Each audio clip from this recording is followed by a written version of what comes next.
The banging on my bathroom door would not stop. "Grace, open up. What's happening?" Bella's voice shook like a loose window in heavy wind. I wanted to answer, but my throat felt locked. I leaned over the sink, both hands holding the cold edges, eyes fixed on my own pale face. My lips were dry. My pupils looked too large. I told myself it was a hangover. I told myself to breathe. Then something moved under my skin. A soft crawl like a tiny finger dragging inside my thigh. I froze. A warm slip ran down my leg. I lifted my towel and saw a small, white, wriggling thing drop to the tiles. Then another. Then three at once. Maggots. A scream tore out of me. It didn't even sound like my voice. Bella rammed the door open with her shoulder, took one look at the floor, and stumbled back. "Oh my God. Grace, what is that? What did someone do to you?" My brain ran to last night in fast, broken clips. The rooftop party lights, David Cole's slow smile, a glass of champagne that tasted sweeter than usual, the ride in his black SUV, the quiet hotel room with the ocean view, his watch ticking on the glass table, him saying, "Relax, you're safe." I was not safe. Bella wrapped me in a clean towel and guided me to the sofa, feet crunching on the bathroom tiles. She grabbed a bucket and bleaching powder, hands moving fast like she could clean the nightmare away. "Okay, we're going to the hospital. Now."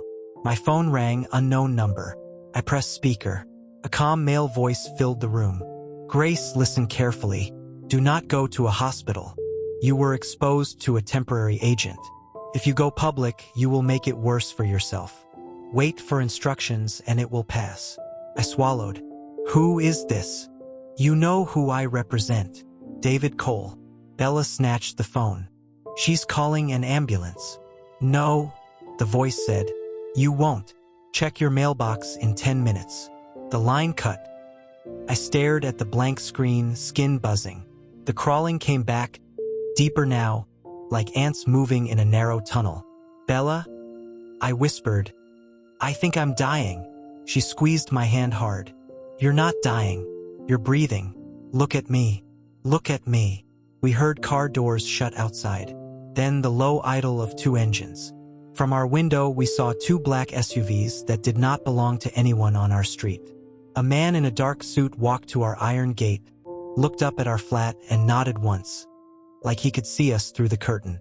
10 minutes later, a brown envelope slid under our door. Bella held her breath, picked it with a kitchen glove, and opened it with a butter knife. Inside, a small black pill in a sealed pack, a clinic address, and a printed note. "Take the pill when you arrive. Do not speak to anyone. Do not film anything. Do not call the press. You want to live, follow the instructions." Bella looked at me. "This is a trap." Another warm drop slid down my calf. I thought of my mother's rent due on Friday, my little brother's textbooks, the way David's watch had shone under the hotel lamp. "It's a trap," I said, "but I can't stay like this." We packed a sweater, wipes, my ID, and walked downstairs. The men by the SUVs didn't speak. One opened the back door and waited. I took Bella's hand. "If I don't come out," I said, "call the loudest person you know." "You are the loudest person I know," she said, chin high. I got in the SUV. The door shut with a soft, final click. Please, before we continue the story, don't forget like, comment, and subscribe. It means a lot to us. Now let's continue. 24 hours before the Maggots, I was arguing with a bus conductor over change. "Madam, I know get smaller," he started. "Keep it," I said, jumping down before the traffic closed on me. I was late for work again. The office aircon was always too cold. My boss liked to call me kiddo in front of clients and say my ideas were cute. I was tired of being cute. By evening, Bella pulled me into a dress and my best sandals. "It's a product launch," she said. "Free drinks, a DJ, and a view that will make your problems feel far away for at least 2 hours. Come on." The rooftop was all glass rails and camera flashes. The city looked like spilled stars. That's where I saw David Cole. On TV, he always seemed older and louder. In person, he was smooth, almost quiet. He noticed details. My chipped nail polish, the tiny burn mark on my wrist from our stubborn stove. "You pay attention," he said.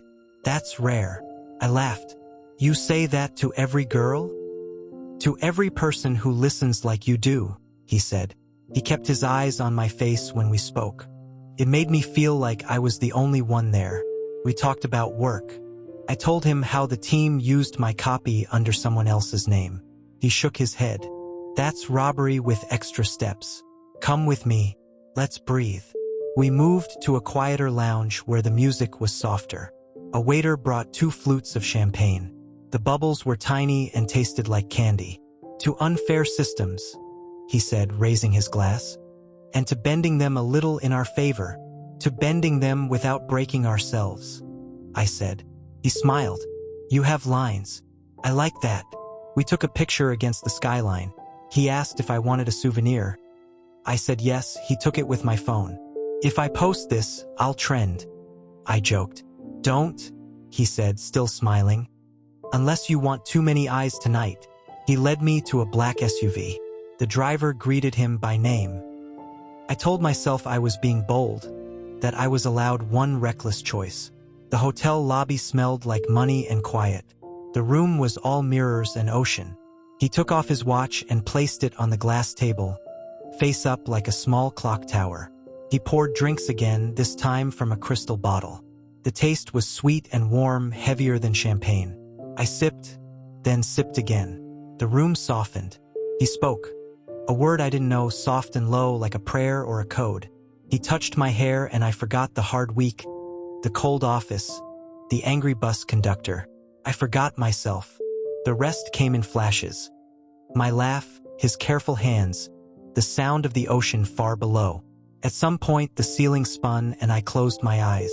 In the morning the bed was cold. A bank alert pinged. 5 million Nigerian nairas received. My chest tightened. On the bedside table, a small white card with gold letters, "Thank you, DC." I showered, dressed with shaking fingers, and took the elevator down. No one stopped me. No one looked at me. Outside, the city was awake and loud. I told myself the money was a mistake, a gift I didn't need. I told myself I could send it back. At noon, the crawling started. The SUV dropped me and Bella at a quiet street with high walls and a small gate. A sign said, "Private clinic, by appointment only." The guard waved us in without asking our names. Inside, everything was white and humming. A nurse with a badge that read L. Jones took my temperature without speaking. She pointed us to a room with no windows. A man in a clean lab coat walked in, tall, gray at the temples, eyes tired. "I'm Dr. Mark Adams," he said. "You must be Grace." I nodded. He didn't shake my hand. He sat, opened a slim file, and slid a consent form to me. "You were exposed to a biological agent. It is a parasite in larval form. It does not spread by air. It is designed to clear within 72 hours if managed properly. If not managed, it can cause septic shock." Bella's breath caught. "Designed? Designed by who?" Dr. Adams's jaw tightened. "Your exposure was connected to a private group. Cannot say more. If you want help, you must take the capsule I will give you and follow my instructions exactly." I thought of the envelope, the order to keep quiet, the men at the gate. "Is this legal?" I asked. He looked at me for the first time like a person. "Not a problem." "Legal is not the word I would use," he said softly. He examined my skin with a light. He checked my arms, my back, my legs. He didn't touch more than he had to. He photographed nothing. "The larvae are surfacing because your body recognizes them as foreign. The capsule will force them to evacuate and die. The process will be painful. You may feel burning, fever, stomach cramps. You will think you are going to faint. You might, but you will live." "What about the people who did this?" Bella asked. Dr. Adams closed the file. "You will sign this confidentiality paper. You will go home. You will not talk to the press. If you do, your name will be attacked. Your job will be attacked. Your family will be watched. I am telling you this so you can choose with eyes open." I stared at the form. The letters blurred. I saw my mother selling old dresses at the market. I saw my little brother counting coins for transport. I saw David's calm smile and his watch ticking in the quiet room. "I'm not signing," I said. Dr. Adams exhaled once, a long, flat sound. "Then I treat you without the paper, and I pretend I didn't." He placed the small black capsule in my hand and a cup of water beside it. "Now," he said, "it works best now." I looked at Bella. She nodded, eyes wet. I swallowed the capsule. Felt like swallowing a hot stone. Warmth ran down my throat and settled hard in my stomach. 10 minutes later, heat spread through my chest, then my arms. My skin prickled, then burned. I curled on the bed and gripped the sheet. "It will pass," Dr. Adams said. "Hold on." I held on until the room dimmed and sound pulled away like water down a drain. When I woke, it was dark outside. Bella was asleep in the chair, head on her bag. Dr. Adams stood at the door, phone to his ear, voice low. "Yes," he said. "She took it. Yes. She knows nothing." He turned and saw my eyes open. His face was calm again. "You can go home," he said. "If you feel faint, call this number." He wrote a number on a sticky note. It had no name. Outside, the SUVs were gone. The street was quiet. I could still feel a slow, faint crawl under my skin, but the sharp pain had eased. We took a taxi home. Bella kept looking back like we were being followed. At 2 a.m., a text arrived from unknown number. "Cooperate and you will be fine. Tell no one. Spend nothing. Delete everything." I did not reply. I lay awake and listened to our generator cough, and I waited for morning. Morning came like a threat. My phone was full of messages. Coworkers sending gossip blog screenshots. My boss asking if I could take a few days off for optics. A bank alert saying the 5 million naira transfer was now under review. I wanted to cry, but tears would not come. Fear had drunk them already. At noon, a new message. "Come alone. 5 p.m. address follows." A location ping hit my phone.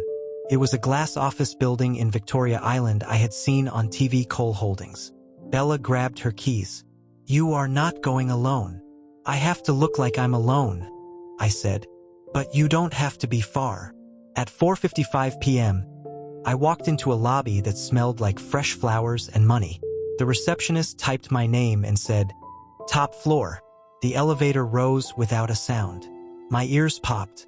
David Cole stood by a wall of glass with the city behind him, hands in his pockets. He looked the same as the rooftop but tired around the eyes. "Grace," he said, "you had a difficult night." "I'm sorry." My laugh came out sharp. "You're sorry I had maggots coming out of my body?" He flinched just a little. "That should not have happened. The dose was mishandled." I stared at him. "Dose?" He glanced at the door and lowered his voice. "You were meant to have a smoother experience. I know how that sounds. I'm trying to fix it." "Fix it?" I stepped closer. "Fix what, David? What did you put in me?" A second door clicked. A tall man in a gray suit entered, colder eyes, flatter smile. "Miss Thomas," he said. "I'm Mark Reed. I handle sensitive matters for Mr. Cole." "Is that your job title?" I asked. "Handler of women you turn into lab tests?" Mark smiled like a door that would not open. "No one turned you into anything. You were given a wellness compound." "A wellness compound does not crawl out of my skin," I said. He tilted his head. "Words are funny, aren't they?" David held up a hand. "Mark, enough." He looked at me. "Grace, I want this to end quietly and safely.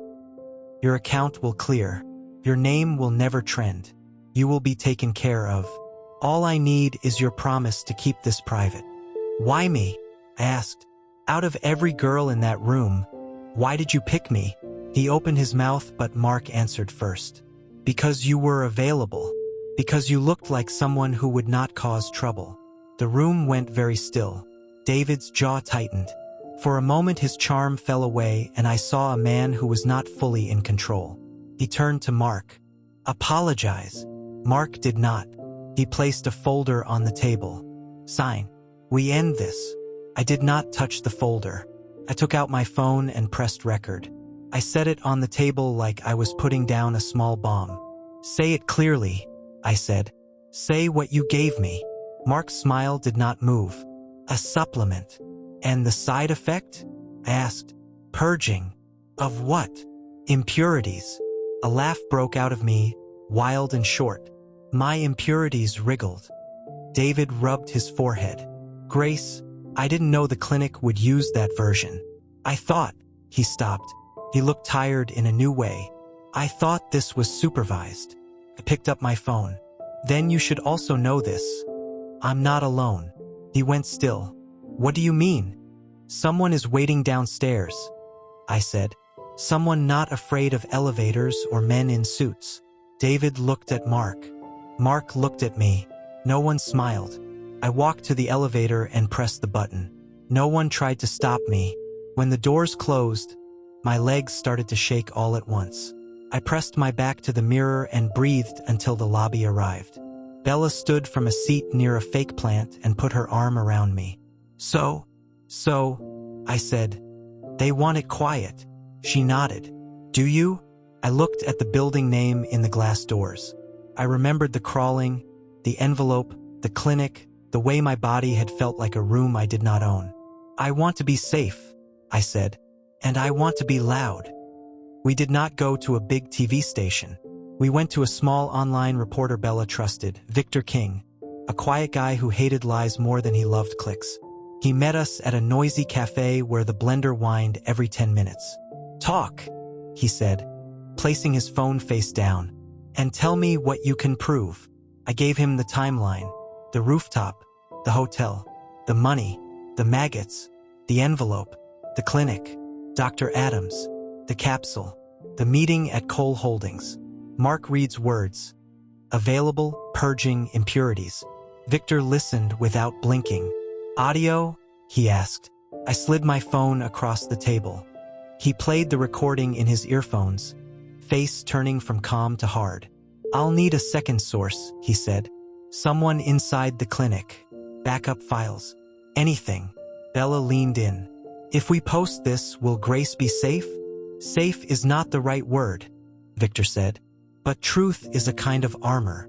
We left with our stomachs tight. That night, a black car idled outside our building for an hour.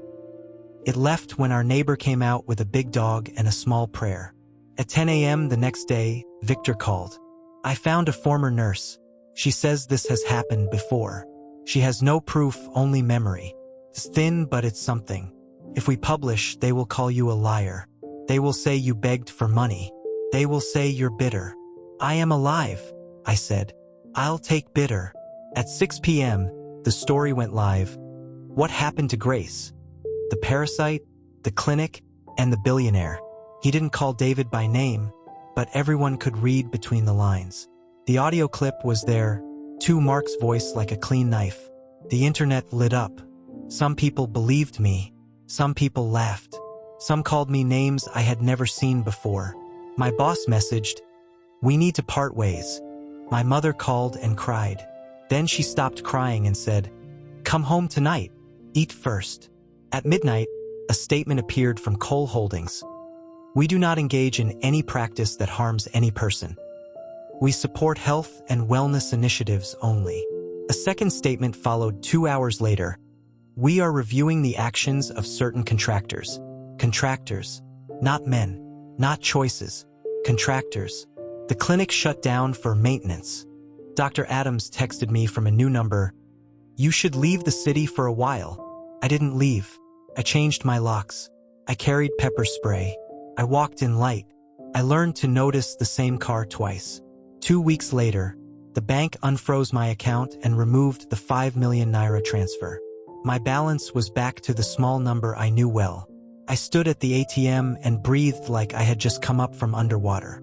I printed Victor's article and taped it above our desk. Bella wrote under it with a black marker, "We are not available. We are not quiet." We read those words every morning until they lived in our bones. Months passed. Sometimes I wake to a phantom crawl under my skin and sit up, gasping. Then I remind myself, I lived. My voice did not break. The loud building did not swallow me. And here is the moral of the story. Not all wealth is clean. Some people will trade your body and your silence for their power. Guard your drink. Guard your data. Guard your name. When fear says, be quiet, remember, truth may not be safe, but silence is not safety either. If this story shocked you, hit like and subscribe right now. Drop a comment. Would you keep quiet for safety or speak out for truth? Share this video with a friend who needs this warning. And turn on the bell so you don't miss the next real, modern African story.